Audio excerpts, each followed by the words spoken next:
Welcome back to the Inner Owl Wellness Podcast, where we explore the inner realms within us to create higher dimensions of health and wellness in our lives.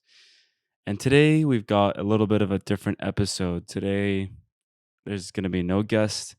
It's just going to be me and the spiritual concepts that you guys decided that we are going to discuss. And I'm so happy to be doing that because I love exploring any spiritual esoteric concept that exists. And I feel like all spirituality kind of aligns together at some point. And so exploring that gives me a lot of joy because I feel like I find truth in all of these different expressions of spirituality, of religion, of whatever philosophy that you follow. So I'm so happy to be doing that today. But before I start, I just want to have a little disclaimer that I am by no means an expert on what I'm about to talk about, right? And I don't think anyone can truly be an expert of what it is I'm about to talk about. People spend their whole lives studying religion, studying Islam, Buddhism, Christianity, theology, spirituality, astrology, whatever these terms or things mean to you or to other people, you can spend a whole lifetime studying them and still not get to the crux of them. And that's just how deep they are. So, with that disclaimer, I just want to say, like, if anything goes left or goes Ari is something that you feel like uh, that I didn't explain well enough, or you feel like maybe you have an opinion that you want to share about it, please let me know. Leave it in the comments section, and I'm really eager to hear more of your feedback. I mean, you guys chose this stuff, so without further ado, let's just jump straight in. And the first thing that we are going to talk about is water. And so, the secrets of water. Now, water is a very simple thing, right? Like, we all need water. I think our bodies are like 66% water, if I'm not mistaken. I could be off by a couple percents, but I'm pretty sure it's in that region. And to think that our body is that much composed of that much water means that it's definitely essential for life. And you don't need me to tell you it's essential for life. You know how much water you drink and you need to drink. And if you don't drink water, everything basically goes out the window, like your mental status, your cognition, your blood pressure, your urinary system, your liver, your heart needs the pressure to pump itself. So it's literally like lubricating every cell of your body. And at the same time, I think that we don't emphasize water enough. So I'm so glad that this person, you know who you are, brought up the secrets of water because, again, it's so simple, yet somehow we underestimate it. I don't know. Don't ask me why we underestimate it. It's just the way it is in today's society. But let's go into it. So, I decided to look up some research about the secrets of water. And I found one study that I want to talk about. And it's by this guy, and maybe you guys have heard of him, maybe not. His name is Masaru Emoto. He was a Japanese scientist who studies the molecular structure of water. And he wanted to know if human consciousness, so consciousness, human thoughts, and emotions have any impact on water. And that may seem like a pseudoscientific claim, but we're going to see how this guy managed to study it. And also, I encourage you to be open to something like this because, again, there's a research study I'm about to cite, but I mean, life is just so mysterious. So, the fact that water has memory is something that has been discussed for generations through spiritual traditions and whatnot. But this man, Emoto, the scientist, he basically conducted a double blind test of the effects of distant intention on water crystal formation. So basically, his hypothesis was that if you treat with intention water, it can affect the crystals that are formed from the water. And this was tested in a double blind study. So about 2,000 people in the city of Tokyo. They got them into a building, into a room in a building with some water, and then they asked them to focus their positive intentions towards the water. And this water was located in an electromagnetically shielded room so that things aren't coming in and impacting that interaction between you and the water. And so, and then of course the control that they had, and the control is basically something that, assesses to see if the effects that what you're truly measuring are not just happening by chance. Like you have another, set of variables. And what they did was they have another water, the same source of water, and they put it into a completely different room in the building just far away.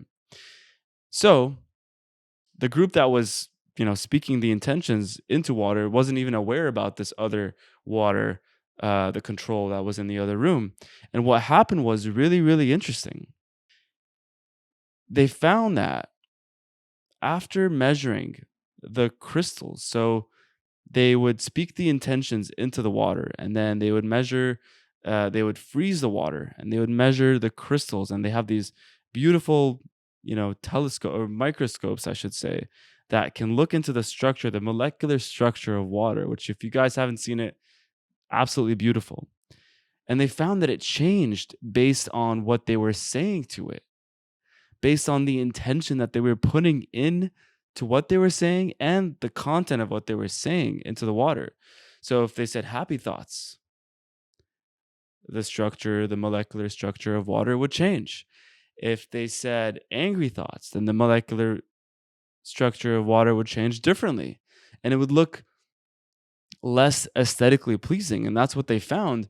They said that the results indicated that the crystals from the treated water were given higher scores for aesthetic appeal than those from the control water, lending support to the hypothesis that water treated with intention can affect the crystals that are formed. So that is just a crazy, crazy thing. And I think that we don't really understand exactly what's going on. It's based on this intention that everything is alive, and we don't know if other things can contain memory. But it seems like, and this I could be wrong, that water is pretty much the only quote unquote inorganic substance that can contain memory. And so, yeah, such an insane finding. And just to be clear about how they measured this, because I'm sure some of you are wondering, like, okay, like who's this sketchy Masaru Emoto, and why is he like, who are these judges that are aesthetically judging water? And it was so the resulting images were blindly assessed for aesthetic appeal. So they didn't know which one was treated with the intentions and which one was not.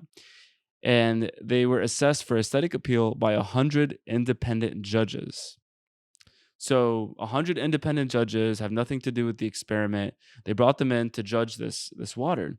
And the other thing that's crazy, and if you understand statistics, you will kind of know what this means. The p value is 0.001.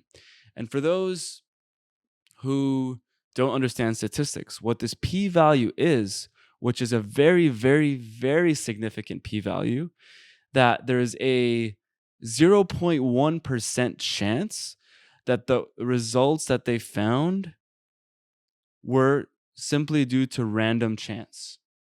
So basically, there's a 99.9% chance that what they found was actually what they were measuring, that intention does change water. Now, I need to take a sip for before I continue of this drinking this it's like a respiratory tea. It's got like mullein and peppermint and a bunch of like respiratory herbs. It's awesome. It's good stuff. So this result that they found was incredible, and it makes me wonder, like, the water that we're drinking, the regular bottled water. Maybe you drink bottled water from plastic, maybe you drink tap water, maybe you drink like filtered tap water through your favorite home filter. Maybe you have a Berkey filter. I love Berkey filters, by the way. I don't have one. I sold it. I probably should get one. I've been drinking plastic bottled water to save money, and it's not cutting it for me. But that water that we're getting, is most likely spring water. Or there's also purified water, and that's they say it on the label, it says purified water. Where exactly is that water coming from? Like, we don't know where that purified water is coming from. And then the spring water that we're drinking, yes, it is spring water, but the process from moving it from the springs into the trucks and into the gallons and to the company location to the warehouse, and from the warehouse they pack it up and they, do whatever they need to do. And then what kind of intentions is the water exposed to in that process? And then even after that process, like when it's moving from the warehouse to the grocery store and it's sitting in the heat, and then the heat is breaking down the plastic and the plastic is leaching into the water. And we know that microplastics are very abundant, not just in water but in all of our food products that they're stored in. And these microplastics have significantly reduced not just our fertility but increased our risk of cancer. And this has been shown in research, yet these things are so pervasive in society, like you feel like you can't even do anything to stop it besides change how you interact with it. Like maybe stop buying plastic water. And I am absolutely one of these people who, I'm not claiming to be different. Like I drink plastic water, but I try to set some intention into it to like offset the plastic that I'm drinking. And what this means is like I will literally, when I drink water, I will close my eyes and imagine the spring that it's coming from, and just feeling like this gratitude of the place that it came from, and just infusing the water with my own intention, because by infusing it with my intention, it's taking on that frequency. And who knows, perhaps the structure of water is actually changing. But to go back to that process of where are we getting the water? What's it going through? Does water have memory? By this account, maybe the answer is yes. And there needs to be more research to kind of study this. And this is absolutely groundbreaking. If this is accepted and understood widely across society, I think our society would look a lot different, because we don't value water as much, because it's so abundant that we just think, oh, it's just water. Like, drink your water. Like, I need water to survive. Like, it's not about drinking water to thrive. It's not about drinking water to feel free, to feel good. And so yeah, so it goes through this process, and perhaps it loses some of its quality. Like perhaps when you're setting intention of angry intentions, that the water that's coming inside of you maybe is not being processed as well, in addition to the microplastics, in addition to the molecules and perhaps the BPA and all these different substances that we know now have tremendously negative impacts on our health. What kind of water are we drinking? Is it even being absorbed by the body? And these things need to be studied more and more. But I'm so glad that this person, thank you so much for bringing my attention to water, and just the sacred nature of it, and thinking more also about like the ocean. Like if you live near the ocean or any body of water, like maybe it's a lake, maybe it's the ocean, maybe it's a river by the bank, or just somewhere where you live next to a body of water. Like, have you gone down there, and have you sat there? And then once you leave that space where you are, have you checked in with yourself? Have you noticed how good you feel when you're around natural bodies of water? Like, yes, the ocean and any open body of water, I believe, has negative ions, and these have been shown to regulate the nervous system and make us feel more relaxed and just more chill out overall. But there's something so magnificent of like going to the beach and just looking at the horizon and just seeing the waves of that gigantic body of thing that you're looking at, and just being in awe of like, wow, like this is truly magnificent. Like I can't believe that this is real. Like this is and like you just sit and you bask in it. And that's not even getting inside the water. That's like the next level. Like once you're swimming in it, literally, like that's you're really coming into contact with that sacred force. But just like by admiring it from that distance, like it's just so amazing and so peaceful. And I always feel so relaxed after I go to the beach, and and that's water. It's just so simple. It's literally just water.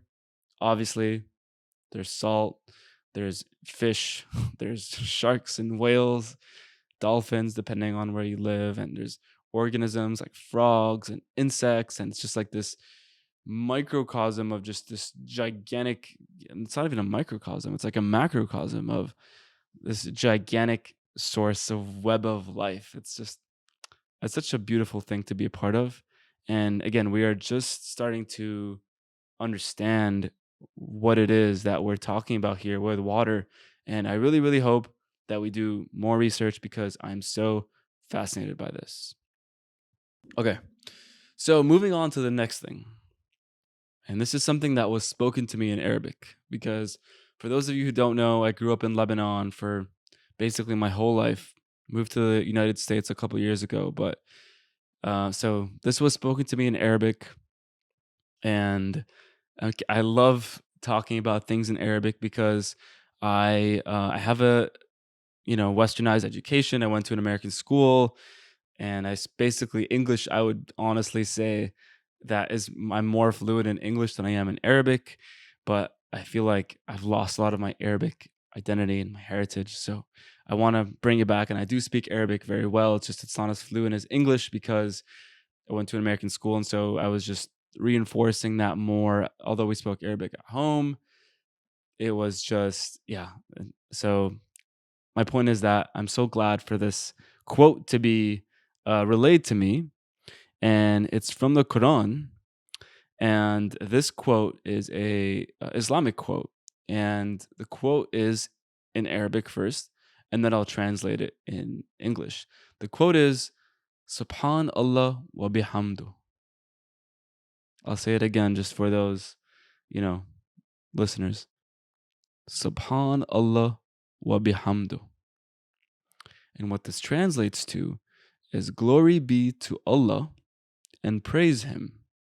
So Allah, God, most of you probably know that. So glory be to Allah and praise Him. So what does this mean? Let's like talk about it first in general, and then we'll kind of break it down. Glory be to Allah. So how are we going to talk about this? So Allah is a word, and it is just a word. But at the same time, it's not just a word. So we have to kind of be very like we're walking on a tight, slippery slope here where it's like if I talk too deeply about this word, I may lose it because by definition, you can't really define Allah because Allah is what is. Like God is. God is the universe. God is existence. God is you. Ultimately, it's who you are. Um, and and so glory be to Allah. Like glory be to the force of existence that permeates all of us and who we are. And I don't want this to sound too like, oh, like, how do I say? Like, oh, you need to believe this, and it's something different than what you think it is, or and there's all these conceptions about Allah and God and religion, and these ideas have been bastardized so many times. It's in fact, it's so hard not to bastardize them because again, the truth is so slippery. But what it's trying to tell you with this word of God is just existence. Like there's no denying the fact that you exist. And we can talk about what you means in this context, but there's no denying the fact that you exist. Like there's something it feels like to exist. There's a subjective experience.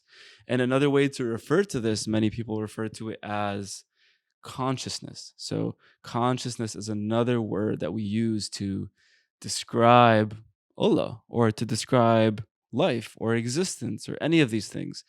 It's just what it is. It's the experience that you're having. It's the experience that I'm having, that we are having through what it is we're seeing and what it is we're feeling, what it is we're touching and we're smelling, and all these senses appear to us in the field of existence, which is Allah.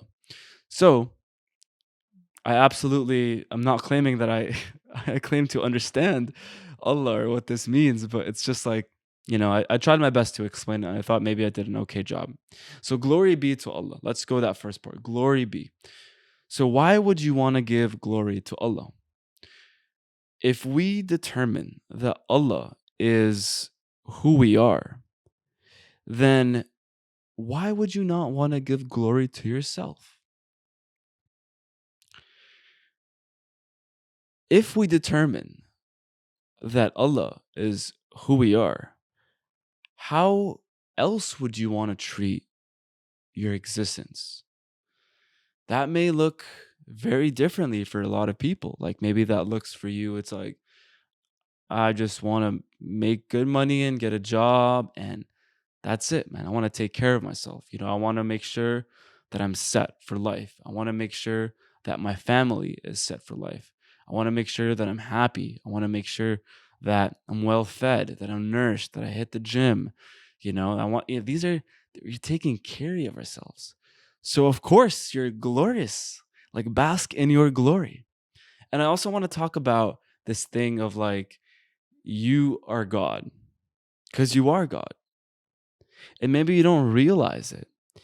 But the thing that I mentioned earlier about bastardizing religion and how we have bastardized religion is that we have created duality, meaning we have separated our existence from his existence. And I'm putting I'm doing the air quotes right now because around his, because again, it's a male patriarchal pronoun that we don't need to pronoun God. Like maybe he's a her, it's a him, it's a it, it is you essentially. So, but we have created this separation between his existence and your existence, and this is problematic. And I'll explain this as I explain this quote. But once you have this separation, it basically means that whatever you do is in service of some other power. And you're basically giving your power away to something or someone. Even worse is to give your power away to something or someone, like a person or a thing or, an idea.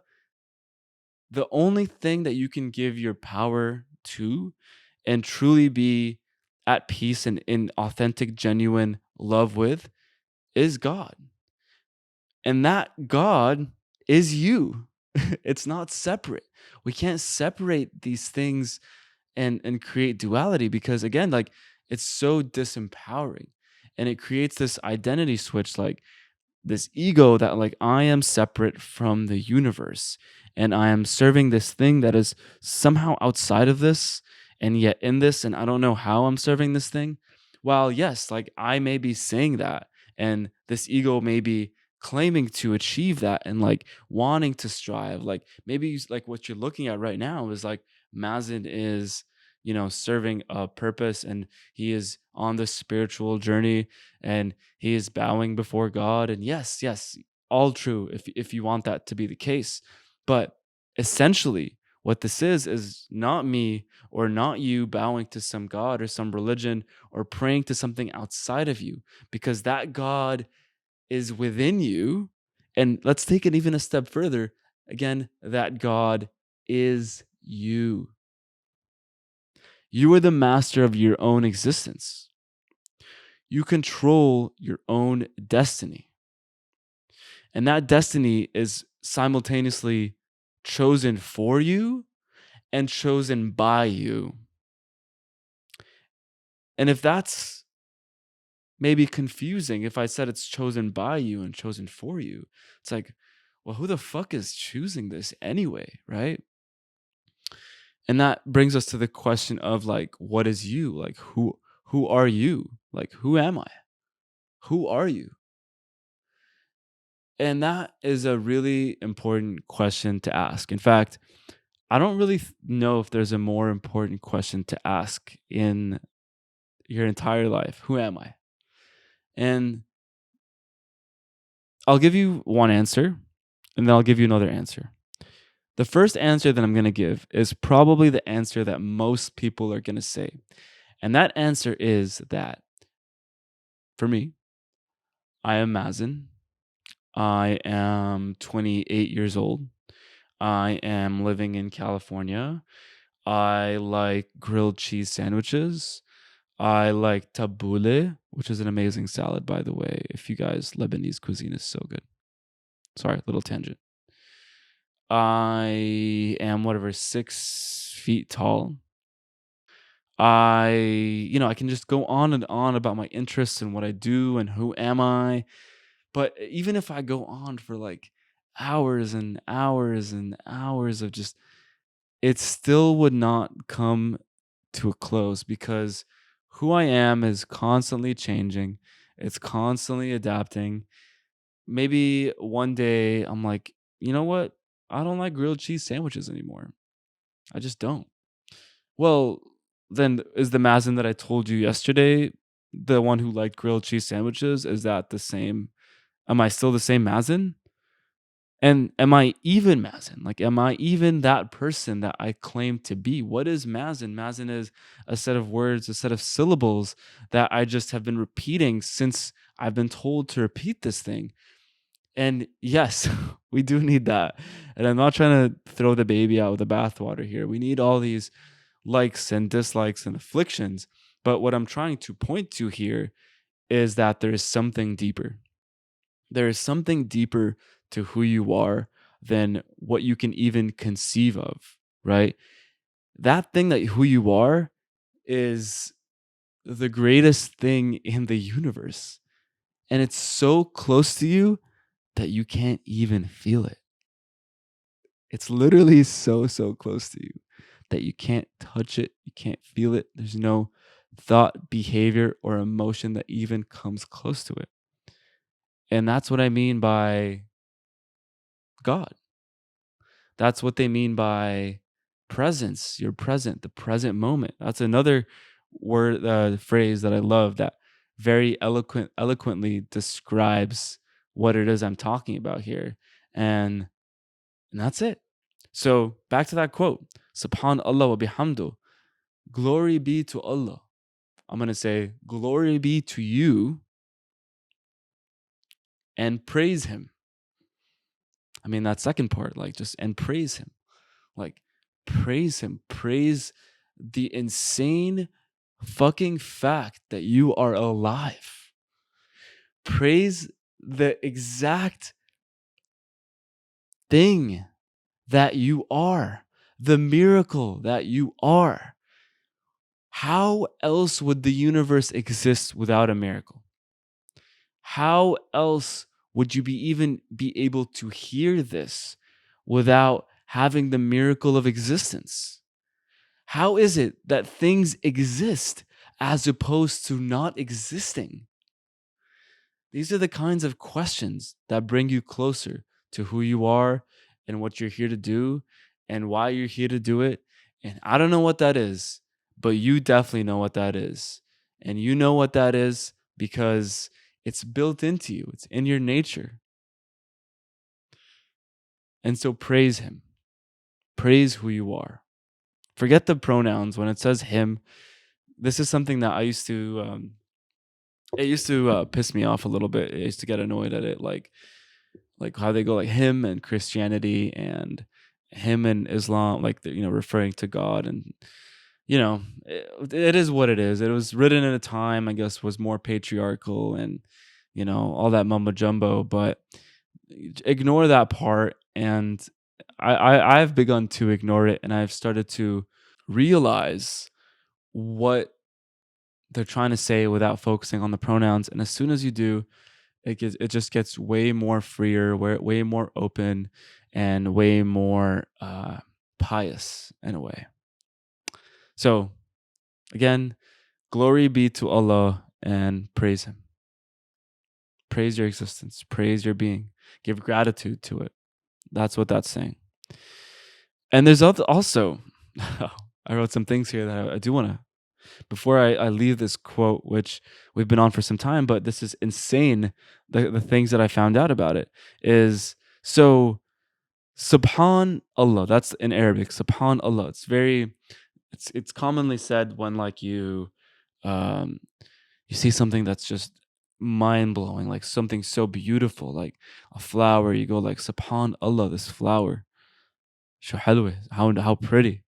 You say subhanallah, like something happened, like maybe you were driving and then like a truck, like you got a near miss accident where you just missed the truck, and the person next to you is like subhanallah, we missed that truck, like thank God, almost like thank God, but it's not even thank God, it's a glorify God. And that's where it comes interesting, because subhan, which means to glorify or to exalt, but it comes from the etymology of subhan. Tisbah or tisbah is to swim or to be immersed in. And when I found that out, I was so like glad, because I was like, yeah, of course. Like to glorify God is to be immersed in God. Like immerse yourself in His beauty, in her beauty, in its beauty, in your existence, and swim in it. Like it's we're back to the water. Isn't that so funny, you guys? Like we're just swimming again. But yeah, like swim in it. Like swim in the giant body of water that is God, that you are already swimming in all the time. And that swimming, what that looks like is just like it's like a letting go process. It's almost like surrendering to the waters that you're already a part of. And it's such a beneficial act to swim in it, because as soon as you glorify God, glorify yourself, your life improves, everything that you want happens. And if it doesn't happen, well, then it wasn't meant for you, I guess. But man, it just, once you're living in alignment with that, and we're going to come to one of those quotes that someone said about living in alignment that I really want to touch on. But yeah, really, really cool. Subhan coming from tisbah, to swim, and it means to glorify. And Allah, which we spoke about a little bit earlier, something really interesting about Allah that I learned on a podcast, Lebanese podcast, where they talked about the word Allah, which means God. But if you, something so interesting, if you take away a single letter at a time from this word, something really interesting happens. And I'm going to show you.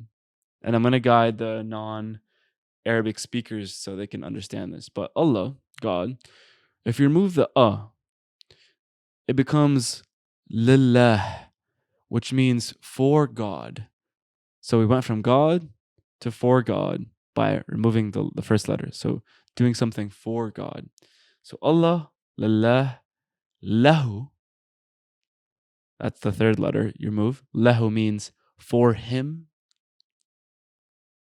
So God, for him. Now you're doing something for him. You're devoting something to him.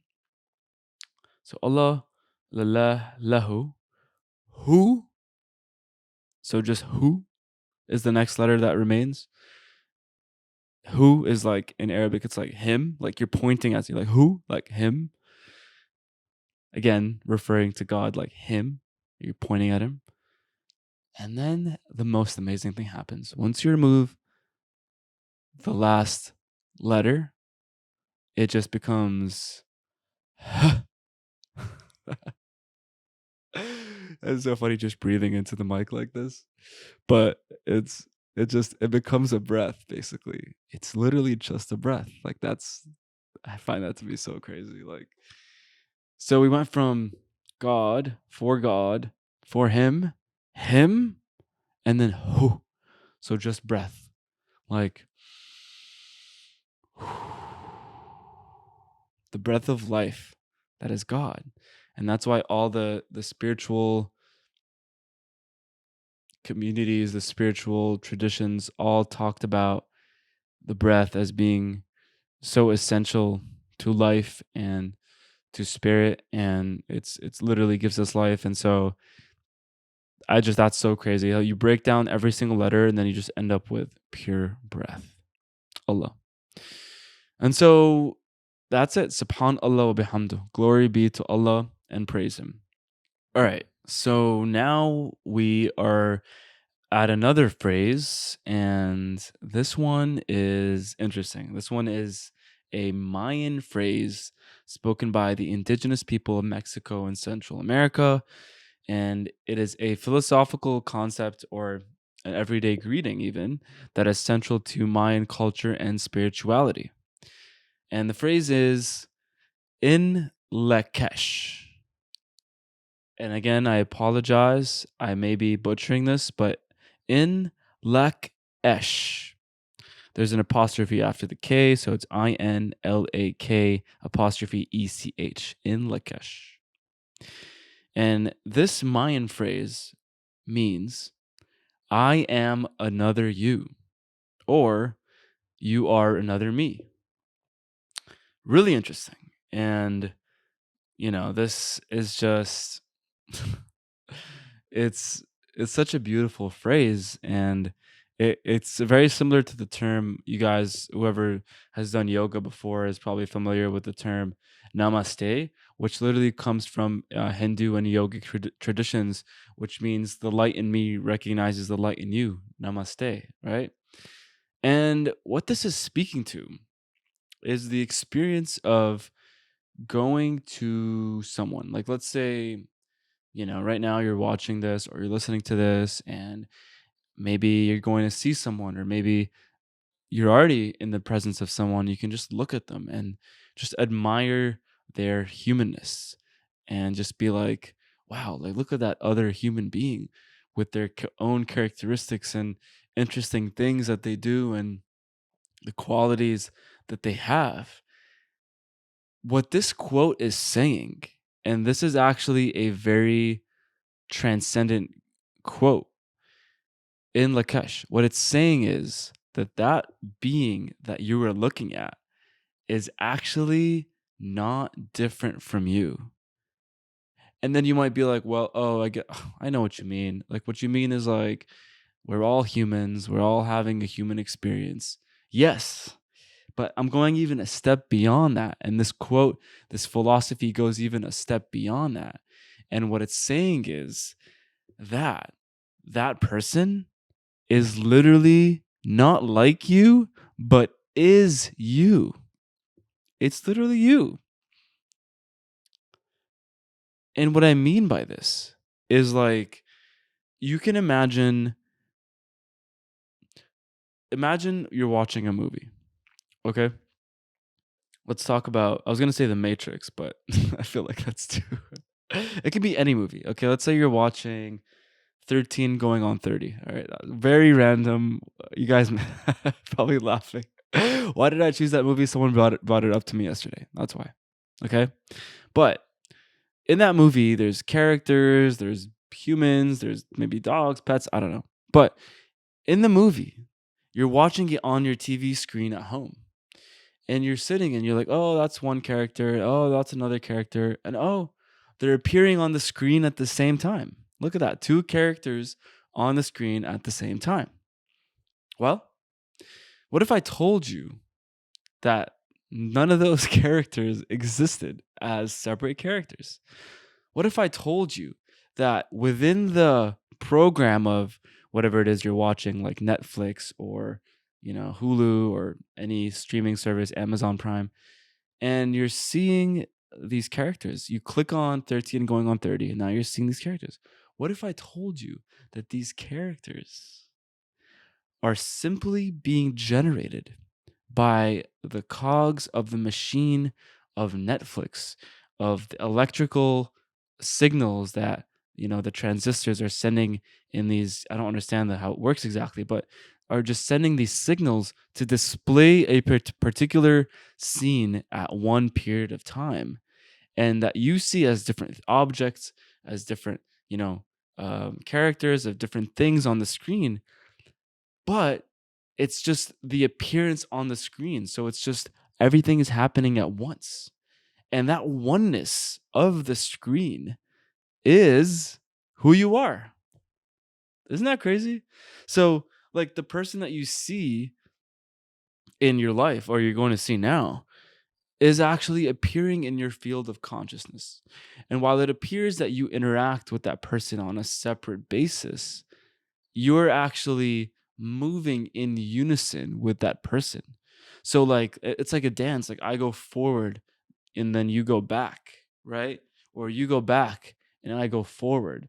And that happens in a conversation. Like when I'm having a conversation, like I am talking and the other person is listening, and it appears that two things are happening, but really there's a oneness of experience. Like you are experiencing that in the moment. And if you see yourself as the present moment and just kind of let the moment take over, like let God take the wheel, like, that's another phrase that they say is like you start to see things from this like objective perspective. And nothing is truly quote unquote objective, but this like subjective experience becomes you become so fluid, so in unison with the oneness of your experience that the person who's talking to you is literally no longer a separate being. Like you are just feeling them in consciousness. Things are just appearing in consciousness. The table next to you, the chair next to you, the steering wheel, wherever you are, this is all appearing in your conscious awareness.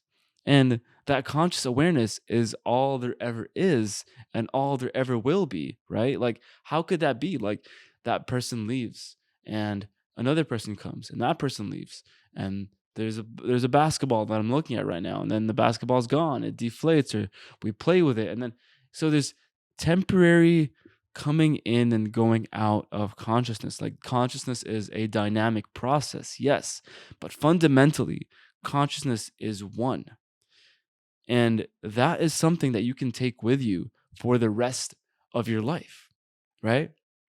And that understanding not only makes you a more compassionate, loving being that literally elevates you to be the highest version of yourself because you become so in tune with your true existence, your the true oneness. Like you'd be like, man, I really love Hamar, or I really love Joe, or I really love Farah, or whoever, like these people that, anyone that you see.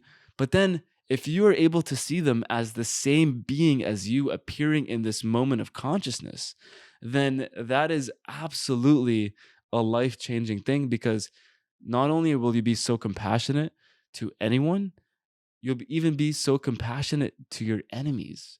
Ooh, that's a tough one. And I know a lot of you are probably thinking, like, man, like, if I saw some fucking asshole right now, what stops me from just like punching him in the face? Or what stops me from just cussing him out? Or maybe you're like, no, I don't do that stuff. I'm a peaceful person. Let them do their thing. I'll go home. I'll talk shit about them when I'm at home. Why not? And what I'm gonna say might surprise you. It's okay to feel that way about someone. It's okay to to not like or to hate, or people hate people for different reasons, and some people actually are assholes and they're not assholes forever. It's just that they commit asshole acts. Like people aren't. I find it so hard to like label people as something permanently. Like this guy is permanently a devil. Like man, wow. Like what if when he was a kid, was he a devil? Was he an asshole when he was a year old, when he was just, barely could open his eyes and was just saying, "Nyeh," like a little baby, like a little baby. Like that to me, I can't really label someone infinitely. But in Laq'ech, I'm another you. Could you say that to an enemy or someone you despise? Could you? I don't know. But what I will say is that this really helps you accept the shadow self, the part of us that maybe, just as that phrase, namaste, the light in me recognizes the light in you, How about this? The darkness in me recognizes the darkness in you. And a lot of people don't want to admit about this darkness. And I think that's where a lot of illness comes into play because we have so many emotions. Like we have anger, we have jealousy, we have fear. And what happens when you don't come into contact with these emotions or you push them away is literally you push them away. You're depressing them. Therefore, you get what we call as depression, right? The suppression creates the depression. And so when you see another being, like, or when you think about another being, no matter how evil they may be, in your heart of hearts, this is appearing in your consciousness for a reason. And that reason is for you to accept them fully, love them fully, right?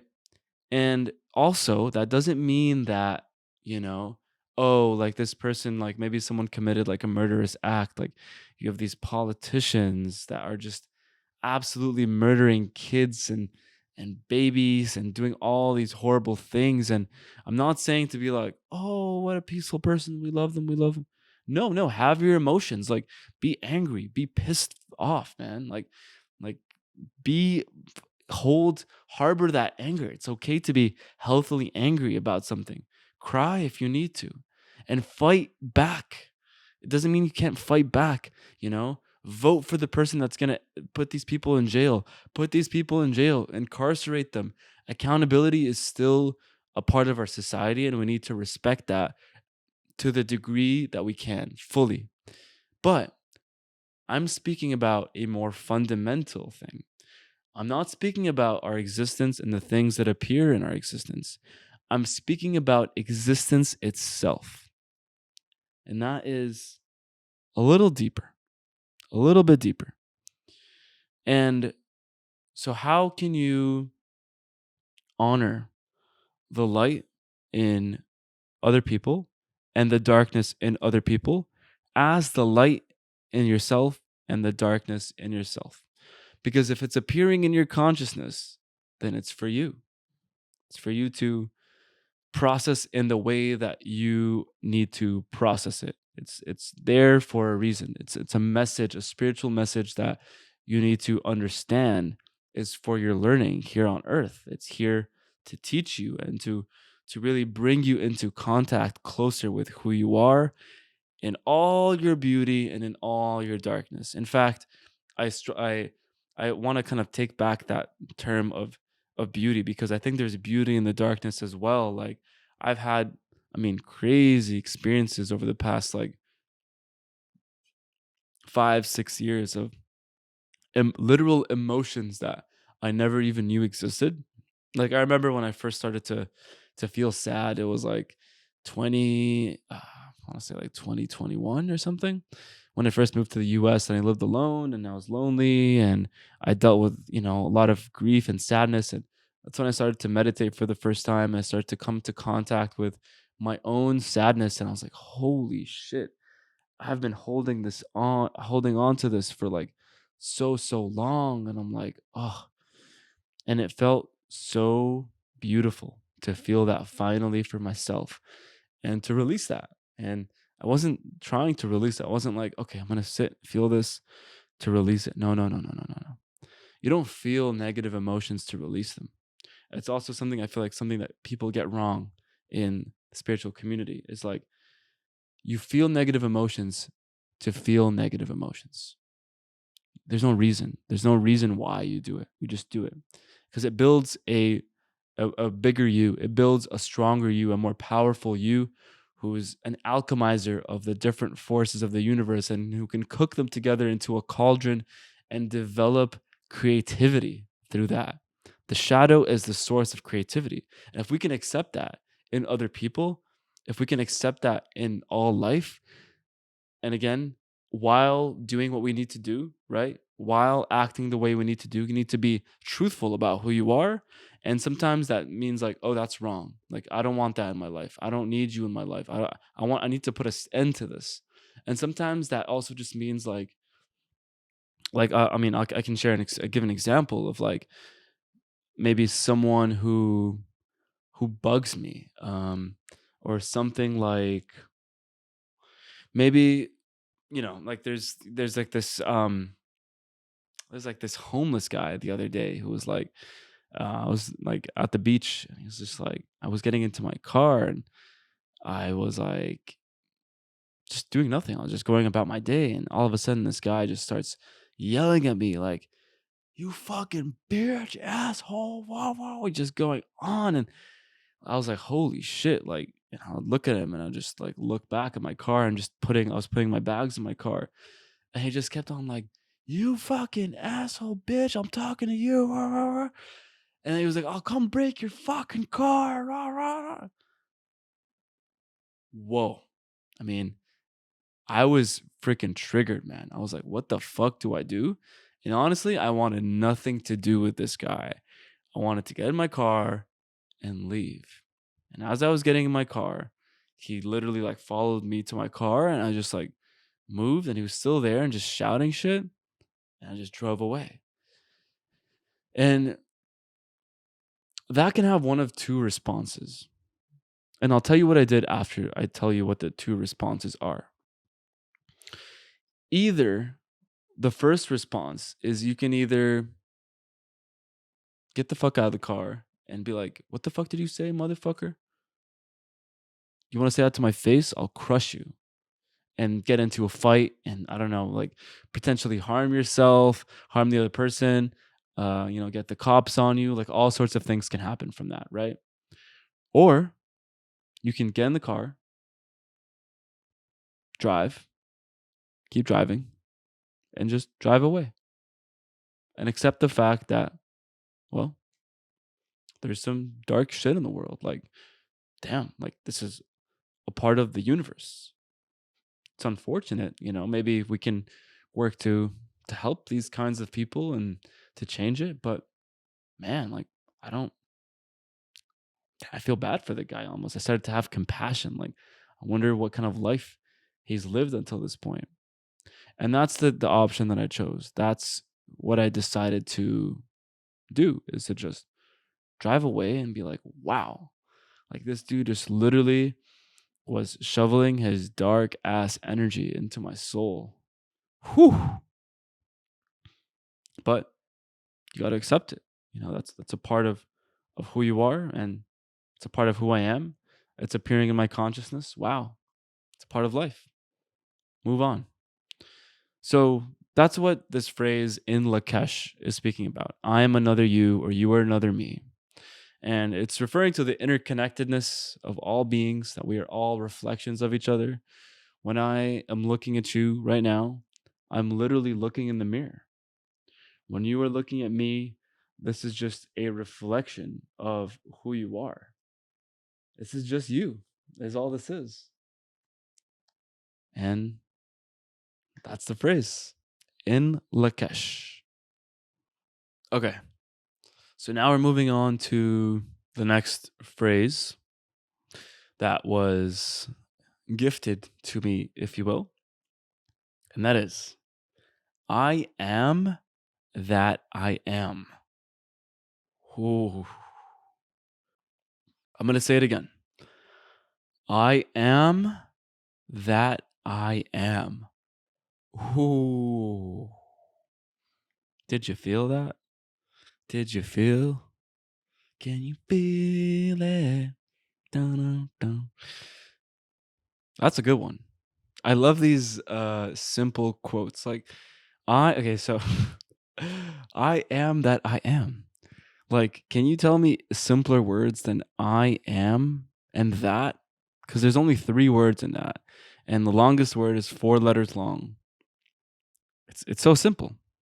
So anyway, this quote is from Exodus 3:14, the book of Exodus 3:14, of the Old Testament, and the context that this is said in that book, in the Bible, is so. And God appears to Moses in the form of a burning bush and instructs him to lead the Israelites out of slavery in Egypt. And so Moses asks God when he appears to him, like, "Hey, like, what's your name?"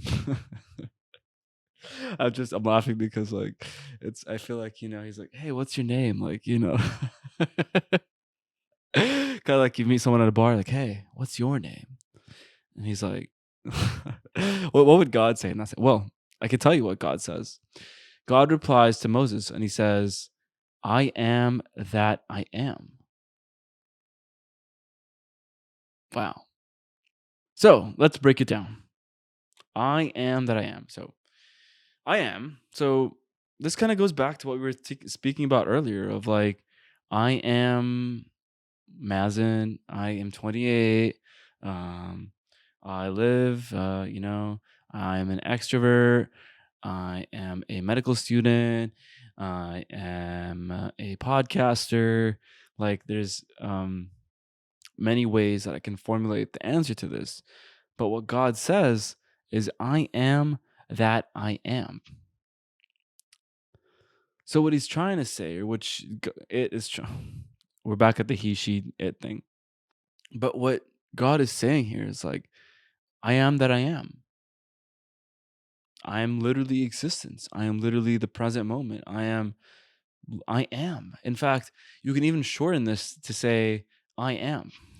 Like, and now we'll get straight to the point, right? Because God is like the simplest verb in the universe. Like the verb to be in French is verb être, which is to be, and it's so simple. It's it's almost like it's almost like too simple, where it's your mind inevitably is gonna try to understand it. It's gonna try to come up with like different cognitions that are like, which are thoughts that are, oh, I am that I am. So if I am that he is, that means that no, no, no. Go down that rabbit hole. It's okay. Like, let your mind go down the rabbit hole and realize who it is that is experiencing your mind go down that rabbit hole, because that is who you are, and that is who God is, and that is what God is saying, is telling you in this statement. I am that I am. Because anything that you put after I am is inevitably short of God, right? And at the same time, it is included by God. So within your experience right now, maybe you can see your computer, maybe you can see your phone, maybe you can see a table, whatever it is, look around and just like notice the objects in your existence and be like, oh, that's one thing, that's a couch, that's a chair, that's a person, that's a cloud, that's a tree, it's a plant, whatever it is, that's a pet. And then ask yourself this question: does God include all of those things? Is God in all of those things? It's an easy question, yet is very difficult to answer. And here's why.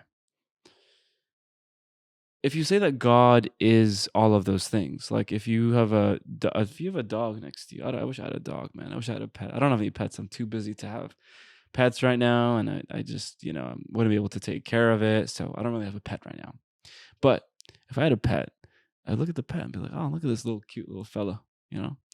And then I'd be like, wow, like this is appearing in my insanely miraculous conscious experience. Therefore, God is my pet. God is my dog or my cat or whatever pet you have. And then you look at the person that you're maybe sitting across from or someone that you know, and you're like, man, God is definitely in them. There's something about them that is a part of my experience. But while God is in all of those things, ultimately, and this is the one that might break you, God is nothing. What? God is nothing? You were just telling me that I am God and praise God and glory be to God. And now you're saying God is nothing? Here's what I mean by that. God is not something that can be touched or felt.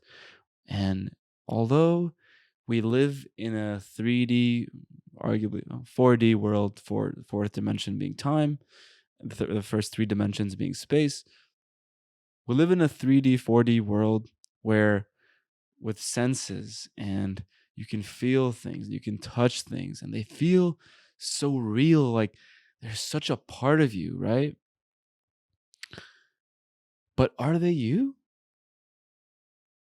Maybe.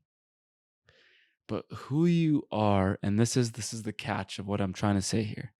Who you are is way deeper than anything you can ever put into existence. Who you are is way deeper than anything, identity, label, emotion. And that's the freeing part, emotion, because emotion is sacred and we must feel all emotion, but it is not who you are. The body, ooh, this is controversial. Are you the body? Are you your body? I think most people would say yes. Even I would say yes sometimes. But fundamentally, at a deep, insightful, truthful level, are you the body? No, I'm not the body. Yet I have an absolute responsibility and onus upon myself to take care of my body, because my body is my temple. My body is my sacred temple. So if God is nothing and that we are God, then I am nothing. Well, what the fuck? What the fuck? What the fuck is going on? What the fuck is going on? Well, I don't know.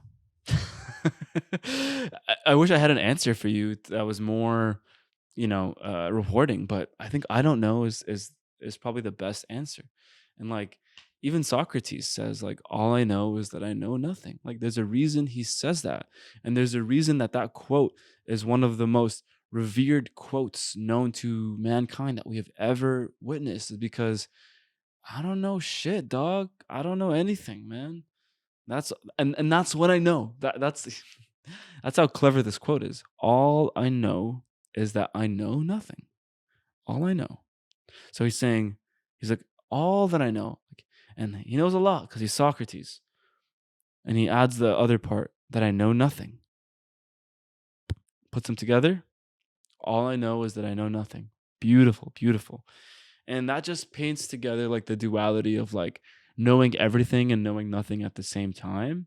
Like God knows everything. Like God is your dog, God is your cat, God is your table, God is your body, God is your eyes, your TV, whatever you're experiencing. Yes, God is all of that, but also that is not you. Like fundamentally, you are ethereal existence.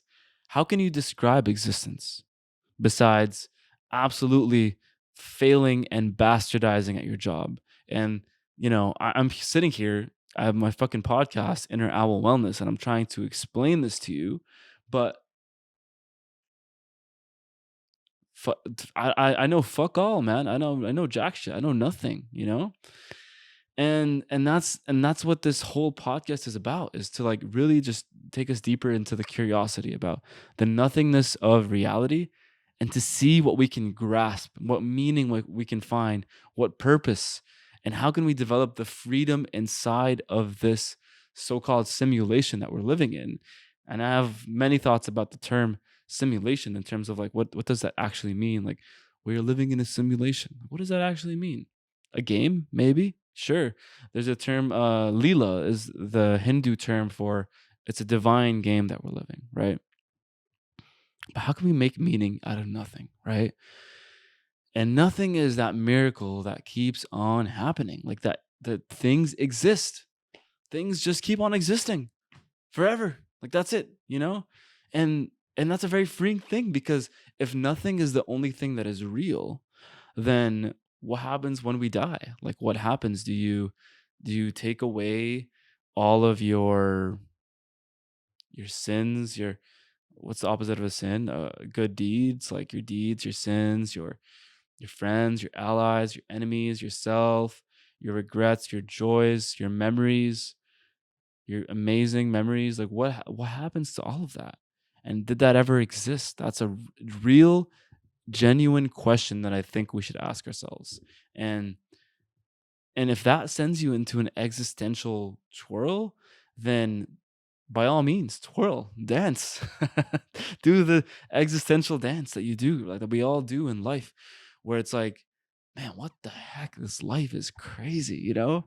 Um, and that's the most beautiful place to be, to stay in that place of curiosity, to stay tapped in, or as we call it, connected or present in the present moment, because that is all you are. And I am that I am. Not much more to say about that. Okay. So we're going to touch on just a couple more here. This one is actually a really, really uh, thoughtful one. I love this. I love the person who recommended or gifted this one to me. Being open to notice the signs of the universe guidance towards your true purpose. Okay. Being open to notice the signs of the universe guidance to your true purpose. Okay. So this is just kind of a spiritual concept or philosophy that we're talking about here, of being open to the signs of the universe. So that, to me, being open to the signs of the universe is referring to synchronicities. I guess you may call it that. We can talk about what that is in a second. But being open to the signs and how it's guiding you towards your true purpose. Ooh. So what kind of signs are you talking about here? Because I'm thinking about like two kinds of signs. And there's the more subtle signs that I'm thinking of here. And then there's the more, if you want, grand, like, like, oh my God, this is a sign for me to do something, right? The more subtle signs and the more grand signs. Both of these to me are synchronicities. And what I think a synchronicity is a synchronicity is basically this, is two events, something happening in your internal world and something happening in your external world, that seemingly have no relationship to each other, yet occur at the same time and have some sort of meaningful connection. And here's what I mean by that. Imagine you're in the car and you're listening to your favorite song. What's the first song that comes to my mind now? Like, imagine you're listening to Adele, right? I don't listen to Adele, but this is the song that came to my mind. This world is on fire. This world is on fire. Yeah, that's my Adele voice. It's pretty great, right? But I I think if you're listening to that song and on the radio and you're in the car, and then you look at someone's license plate and it just says W on fire, at the same time as Adele saying, "This world is on fire." What the fuck is actually going on, bro? That shit is so mysterious. Like, obviously, there's something there that is communicating with you. How could you not believe that? And on one hand, you may be like, oh, that's a pure coincidence. Like, I don't know much about that. Like, yeah, but then if it happens to you again, like, is that also a coincidence? And the more you tap into like reality and consciousness and God, and that stuff keeps happening to you, is that still a coincidence?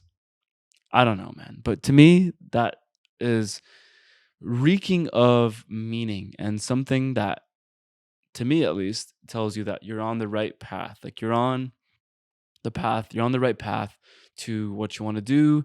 You're being guided towards your true purpose. Like stay doing what you're doing, right? And have fun with it too. Like synchronicities, like have fun with them. The subtle ones that we just talked about, or even the grand ones, have fun in both of them.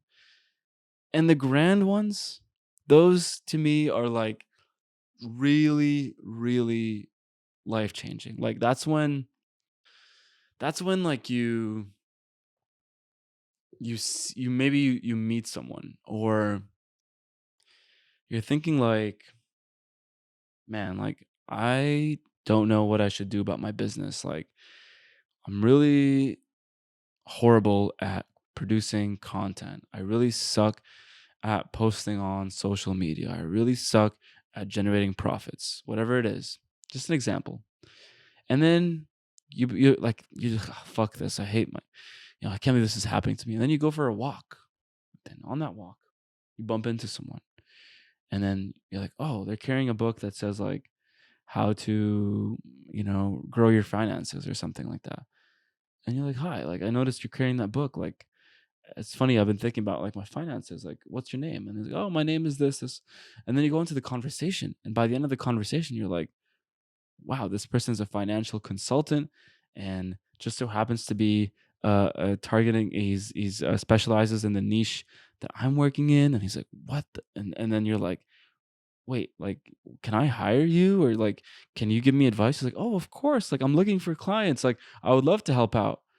And then you go home and you sit down, you're like, how in the world did that person just appear when I needed them? And then you go on to work with this person, and then they really save your business, or really they teach you things about how to run your business. And these are the kinds of synchronicities that help guide you towards your true purpose. Like that is something that just happens naturally. And although you may believe in coincidence, like this is just happening due to coincidence, if you did believe that there are synchronicities, and this is something that happened to me, where I was like, oh, it's just luck. It's just coincidence. It's I don't know what. But the more I believed in it and the more I tapped into it, the more I realized just how weird it is. And as I realized how weird it is, it started to happen more. And the belief literally is transformed my life. Like that belief in something communicating with me, I'm just like, man, life is just here to serve me. And I'm not sitting here claiming that I'm Mr. On a throne, like all serve me. While that is true, all life does serve me. All life serves you just as equally, right? And it's life is just this constant teaching of like, oh, this is happening to me. Oh, this is happening to me. Oh, but how about we rephrase that from this is happening to me to this is happening for me, right? The ultimate teaching of life, right, is that everything is a teaching. And if you took everything as a teaching, how much would that change your life? Like how much would that lead you to believe that who you are is a student, and you're in the classroom of life, and you're on earth, and you're just learning these lessons and these emotional lessons, because yes, I know life is emotional. I know life comes with grief and sadness and pain and loss and all of that. But do you know how valuable those things are? Do you truly know how much these things are just begging to be a part of you and to be integrated into your existence and who you are? And if you take life in that perspective, then nothing becomes challenging anymore, right? Like you'll still have struggles and you'll still experience pain, but there's a difference between pain and suffering. Pain is inevitable, but suffering is optional. You don't need to suffer. And guess what is the root of all suffering? Our good friend the Buddha tells us the answer to this question. Attachment is the root of all suffering. Why are you attaching? Why are you attaching to your life, to your identity, to your job, to your girlfriend, to your boyfriend, to your wife, to your partner? Love them, enjoy them, have fun with them, cry with them, be angry at them, make up, have sex, talk to them, take them out on a date, take yourself on a date, enjoy the meal that you're having, enjoy every last bit, drip of taste in your mouth that you experience when you bite into an apple. Yes, that is life, but don't attach. Don't attach because it's not who you are. And if you do that, and if you see life as just a teaching of consciousness, just teaching itself, constant lessons, and maybe set the intention, I open myself up to these lessons, and they just keep on coming like a wheel that just keeps on spinning, like the wave that never crashes, or the wave that crashes and then rises again and then crashes and then like the ocean, and follow that follow that path, and it'll take you towards where you need to go, right? And in a sense, everything is a synchronicity. So these little things can happen, but if you truly are tapped in, you will realize just how synchronistic every single experience you are having is, and how crucial every single experience is to the being that you are. And so I love this so much, and how being open to notice the signs of the universe, guidance towards your true purpose. That's it. All right, you guys. Well, that's going to be my review of what you guys sent me. This was a really interesting experience for me to just do this and just basically talk to myself to a camera. It feels weird sometimes, I'm not going to lie, but I'm getting better at it. I think I'm improving, and my hip flexors are like hella tight right now. So just like breathe into them. But I really enjoyed it, and I loved talking about this stuff and these esoteric concepts. I hope you guys got something out of this, and through this understanding of water and God and creation and who we are and our presence and relationships and love and compassion, and yeah, I think that we can really really change things, and that's why I made this podcast. This podcast is for you guys and for me, for all of us to realize how we can continue to tap into these things to, again, to achieve higher states of wellness in our lives. Like that's what I say in the beginning, and I truly mean it. Like this inner world inside of us. People are so scared of that inner world. Why are they so scared? Dive in. I swear it's gonna be safe. It's gonna be okay. I promise. I know it's hard sometimes, but man, it is so rewarding once you do that, and you're good, man, because you're consciousness, and consciousness is the undefeated, right? It's forever undefeated. You can never defeat consciousness. No thought, emotion, or idea can take it over, because consciousness is it's the fundamental thing of being, and man, that is such an incredible realization. It's been such an incredible realization in my life, and I hope I can pass that on, these messages, and so thank you so much for tuning in. So I hope you guys enjoyed it. And yeah, we'll see you guys in another episode soon. Take care.